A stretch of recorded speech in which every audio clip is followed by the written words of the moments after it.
अध्याय 11 बेबीलोन का ऐतिहासिक वर्णन हिंदी ऑडियोबुक.com। इतिहास के पन्नों में और कोई शहर बेबीलोन जितना वैभवशाली नहीं है। इसका नाम सुनते ही हमारे सामने दौलत और वैभव की तस्वीर खिंच जाती है। यहाँ सोने और रत्नों का भरपूर खजाना था। स्वाभाविक है कि यह सुनकर हम सोचेंगे कि शायद यह समृद्ध शहर किसी उष्णकटिबंधीय भूमि पर स्थित होगा, जहाँ जंगलों और खदानों जैसे प्रचुर प्राकृतिक संसाधन होंगे। परंतु यह सच नहीं है। दरअसल यह यूफ्रेटस नदी के किनारे पर स्थित था। यह एक सपाट और शुष्क घाटी में स्थित था। यहाँ न तो जंगल थे, न ही खदानें। यहाँ तो इमारत बनाने के लिए पत्थर तक नहीं थे। यह प्राकृतिक व्यापारिक मार्ग पर भी स्थित नहीं था। बारिश इतनी कम होती थी कि फसलें उगाना संभव नहीं था। बेबीलोन एक उत्कृष्ट उदाहरण है जो हमें सिखाता है कि उपलब्ध संसाधनों का प्रयोग करते हुए मानवीय क्षमताओं से महान लक्ष्य हासिल किए जा सकते हैं। इस भव्य शहर के सभी संसाधन मनुष्यों द्वारा विकसित किए गए थे। इसकी समृद्धि इसके नागरिकों की मेहनत का परिणाम थी। बेबीलोन के पास सिर्फ 2 प्राकृतिक संसाधन थे, उर्वर भूमि और नदी का पानी। बेबीलोन के इंजीनियरों ने इंजीनियरिंग के एक महान योजना बनाकर बांधों और बड़ी नहरों के द्वारा नदी के पानी की दिशा बदल ली। ये नहरें शुष्क घाटी में दूर तक गई और उर्वर भूमि को जीवनदायी पानी से सिंचित किया।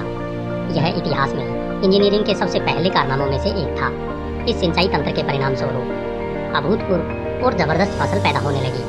सौभाग्य से बेबीलोन के सम्राटों ने साम्राज्य के विस्तार और युद्ध करके लूटपाट करने में ज्यादा रुचि नहीं ली। हालांकि यहाँ के शासकों ने कई युद्ध लड़े, परंतु उनमें से अधिकांश स्थानीय थे या दूसरे देशों के महत्वाकांक्षी विजेताओं के खिलाफ थे, जो बेबीलोन की अथाह संपत्ति पर नजरें गड़ाए हुए थे। बेबीलोन के उत्कृष्ट शासक इतिहास में अपनी बुद्धि, आर्थिक नियोजन और न्याय के लिए विख्यात है। बेबीलोन का कोई सम्राट इतना महत्वाकांक्षी नहीं था कि वह पूरी दुनिया को जीतने का ख्वाब देखे। शहर के रूप में बेबीलोन का अस्तित्व अब नहीं है। जिन मानवीय शक्तियों ने हजारों सालों तक शहर को कायम रखा था और इसका विकास किया था, उनके हटने के बाद शहर जल्दी ही वीरान खंडहर में बदल गया। इस शहर का स्थान एशिया में स्वेज नहर के 600 मील पूर्व में और पर्सिया खाड़ी के उत्तर में है। इसका अक्षांश लगभग 30 डिग्री है, जो यूमा एरिजोना का अक्षांश भी है। बेबीलोन का मौसम भी इस अमेरिकी शहर की तरह ही गर्म और सूखा था। यूफ्रेटस की घाटी, जो कभी आबाद और सिंचित थी, जहाँ कभी भरपूर फसल पैदा होती थी, आज बर्बाद और वीरान हो चुकी है। रेतीली हवाएं इतनी तेजी से बहती है कि घास और रेगिस्तानी झुरमुट भी बहुत कम दिखाई देते हैं। उपजाऊ खेत, विशाल शहर और सामान के लंबे कारवां अब अतीत में दफन हो चुके हैं। अब यहाँ पर सिर्फ अरबों के कुछ घुमंतू दल ही रहते हैं, जो छोटे रेवड़ों को पालकर अपना जीवन यापन करते हैं। यह स्थिति लगभग 2000 साल से है। इस घाटी में मिट्टी की कुछ पहाड़ियाँ हैं। सदियों से यात्री उन्हें पहाड़ियाँ ही मानते थे। आखिरकार पुरातत्वविदों का ध्यान उसकी ओर आकर्षित हुआ, क्योंकि कभी कभार आने वाले बारिश के तूफानों में यहाँ पर बर्तनों और ईंटों के टूटे हुए टुकड़े मिले।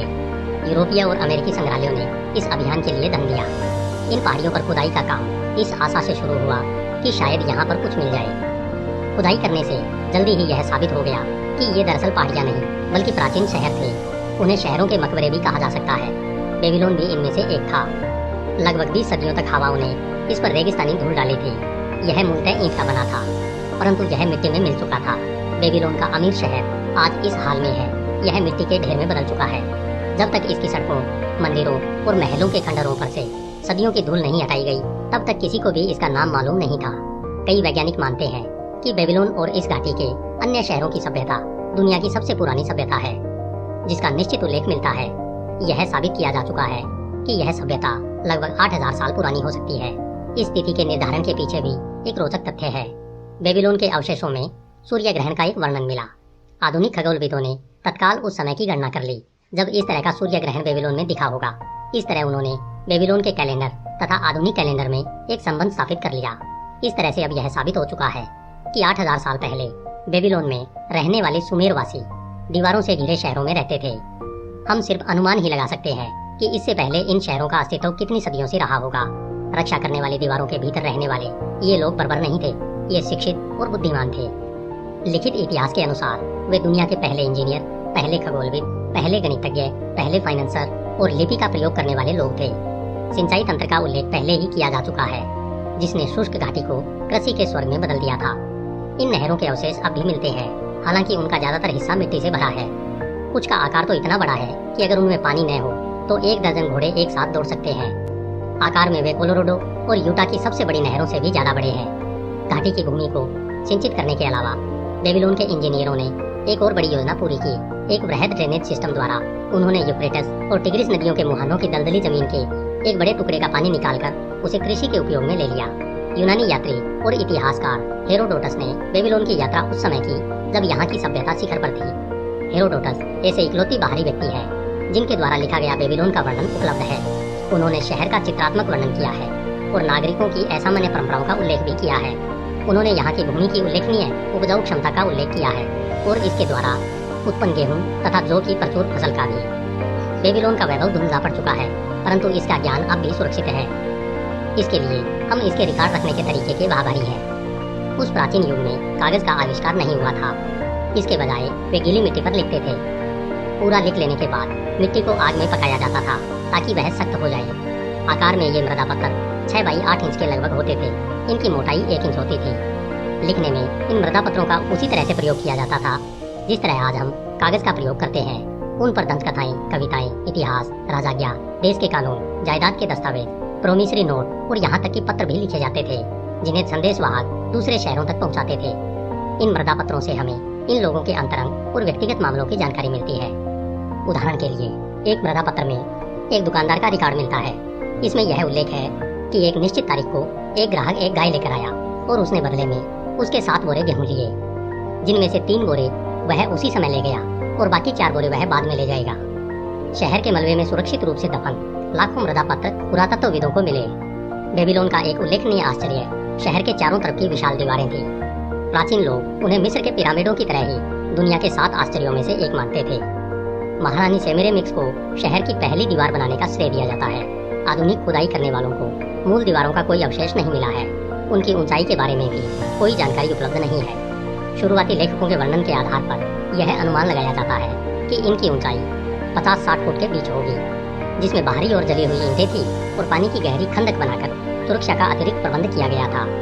बाद वाली मशहूर दीवारें लगभग 600 ईस्वी पूर्व में सम्राट नाबोपोलेंजर ने बनवाना शुरू की थी। उसने इतने बड़े पैमाने पर दीवारों के पुनर्निर्माण की योजना बनाई थी कि वह इसे अपने जीवन काल में पूरा नहीं करवा पाया। यह काम उसके पुत्र नेबूशडनेजर ने पूरा किया, जिसका नाम बाइबल के इतिहास में पाया जाता है। इन बाद वाली दीवारों की ऊंचाई और लंबाई अविश्वसनीय थी। विश्वसनीय सूत्रों के अनुसार वे 160 फुट ऊंची थी, यानी किसी आधुनिक ऑफिस की 15 मंजिली इमारत बराबर ऊंची। इनकी कुल लंबाई 9 से 11 मील के बीच होगी। दीवारों का ऊपरी हिस्सा इतना चौड़ा था कि 6 घोड़ों का रथ उस पर आसानी से चल सकता था। इस विराट तंत्र का बहुत कम अवशेष मिला है, सिर्फ दीवार और खंदक बचे हैं। प्रकृति के कहर के अलावा अरब वासियों ने इसकी ईंटें निकाल ली ताकि उनका प्रयोग करके दूसरी जगह पर इमारत बना सकें। इस तरह ये दीवारें अब पूरी तरह से नष्ट हो चुकी हैं। बेबीलोन की दीवारों पर लगभग हर विजेता की सेना ने आक्रमण किया। बहुत से राजाओं ने बेबीलोन की घेराबंदी की, परंतु उन्हें हमेशा असफलता ही हाथ लगी। उस समय की आक्रमणकारी सेनाओं को हमें कम नहीं आंकना चाहिए। इतिहासकार बताते हैं कि उनमें आमतौर पर 10,000 घुड़सवार, 25,000 रथ, पैदल सैनिकों की 1200 रेजिमेंट होती थी, जिनमें से हर रेजिमेंट में 1000 सैनिक होते थे। अक्सर युद्ध के सामान और रास्ते में सेना के भोजन की व्यवस्था करने में 2-3 साल की तैयारी की जरूरत पड़ती थी। बेबीलोन का शहर किसी आधुनिक शहर की तरह व्यवस्थित था। यहाँ पर सड़कें और दुकानें थी। फेरी वाले अपना सामान रिहायशी इलाकों में बेचा करते थे। पुजारी भव्य मंदिरों में पूजा अर्चना करते थे। शहर के भीतर शाही महलों के लिए एक आंतरिक परकोटा था, जिसकी दीवारें शहर की दीवारों से भी ऊंची होती थी। बेबीलोन के निवासी कलाओं में निपुण थे। इनमें स्थापत्य कला, चित्रकार, बुनाई, सोने का काम और धातु के हथियारों तथा कृषि उपकरणों का निर्माण प्रमुख थे। उनके आभूषण निर्माताओं के बनाए अधिकांश आभूषण कलात्मक थे। आभूषणों के बहुत से नमूने बेबीलोन के अमीर नागरिकों की कब्रों में से मिले हैं और संसार के शीर्षस्थ संग्रहालयों में देखने के लिए रखे गए हैं। जब बाकी की दुनिया पत्थर की नोक वाली झाड़ियों से पेड़ काट रही थी या पत्थर की नोक वाले भालों से शिकार कर रही थी और तीरों से लड़ रही थी, तब बेबीलोन के निवासी धातु की कुल्हाड़ियों, भालों और तीरों का प्रयोग कर रहे थे। बेबीलोन के लोग चतुर फाइनेंसर और व्यापारी थे। उपलब्ध प्रमाणों के आधार पर वे धन के मूल आविष्कारक थे और इसका आदान प्रदान करते थे। इसके अलावा वे प्रोमिसरी नोट्स और जायदाद के लिखित टाइल्स के भी आविष्कारक थे। बेबीलोन में शत्रु सेनाएं 540 ईस्वी पूर्व तक कभी प्रवेश नहीं कर पाई। जब शत्रु सेनाओं ने नगर में प्रवेश किया, तब भी वे दीवारों को नहीं जीत पाई। बेबीलोन के पतन की कहानी बहुत असामान्य है। उस समय के महान विजेता साइरस ने बेबीलोन पर हमला करने की योजना बनाई। वह इसकी अजय दीवारों को जीतना चाहता था। बेबीलोन के सम्राट नेबोनिडस के सलाहकारों ने उसे सलाह दी कि वह शहर की घेराबंदी होने का इंतजार न करे, बल्कि शहर से बाहर निकलकर साइरस का मुकाबला करे। इस युद्ध में बेबीलोन की सेना पराजित हो गई और शहर छोड़कर भाग गई। इसके बाद साइरस शहर के खुले द्वार से घुसकर बेबीलोन में दाखिल हुआ और उसने बिना किसी प्रतिरोध के शहर पर कब्जा कर लिया। इसके बाद शहर की शक्ति और प्रतिष्ठा धीरे धीरे कम हो गई, जब तक कि कई सदियों में यह शहर पूरी तरह वीरान नहीं हो गया। इसे हवाओं और तूफानों के लिए छोड़ दिया गया ताकि वे एक बार फिर इसे रेगिस्तानी मिट्टी से ढक दें, जिससे यह मूलतः बना था। बेबीलोन मिट्टी में मिल चुका है, अब इसका पुनरुत्थान कभी नहीं हो सकता, परंतु सभ्यता इसकी बहुत ऋणी है। समय ने इसके मंदिरों की गर्वीली दीवारों को मिट्टी में मिला दिया है, परंतु बेबीलोन का ज्ञान आज भी कायम है। धन्यवाद। HindiAudiobook.com